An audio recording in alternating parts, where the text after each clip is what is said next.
The objections to Noah's flood are mostly ridicule and laugh out louds.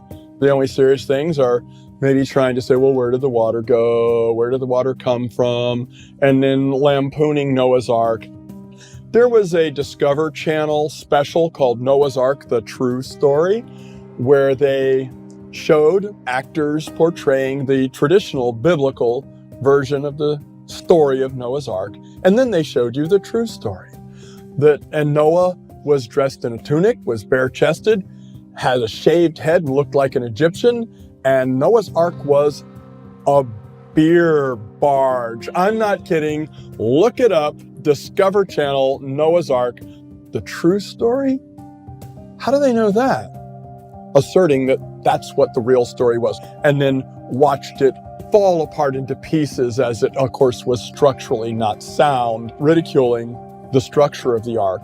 When I was a master's student at Ohio State University, I looked at the geometry of the cross-section and of the length of just the straightforward reading of the Bible. And I found out that it's dynamically stable 90 degrees in pitch mode and 90 degrees in yaw mode. It means it'll go all the way up to 90 degrees and it'll come back. It's stable. Not that that wouldn't have caused problems for the people and the animals in the ark if it had been tilted that much, but that does show the stability. Certainly whatever they could have taken in the turbulence, the ark could have taken structurally. This is a 200 scale ark, and I put it in my swimming pool, and we put a measurement device on here that was 1 inch, and so we were able to scale the waves. And do you know that it scaled to 500-foot waves, and it was still stable, never turned over. 500 foot. A tsunami, by the way, is about 100 feet. So it lets you know about the dynamic stability of this. Most of biology didn't need to be on the ark. Most plants didn't need to be on the ark. Most insects didn't need to be on the ark. Only the creatures that have breath in their lungs. Most of the species live in the ocean, which do just fine in a flood. So the Bible doesn't say that Noah was to take 2 of every species onto the ark. It was to take 2 of every kind.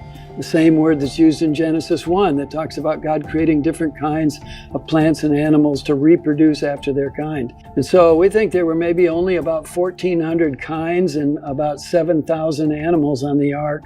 Average size, maybe a large sheep or a small cow, but most creatures much smaller than that. We're not talking about, for example, 2 Great Danes, 2 German Shepherds, 2 wolves, 2 coyotes. He took 2 of the dog kind on the ark. And we know from modern genetics that there's tremendous genetic variation built into the DNA for each kind of creature.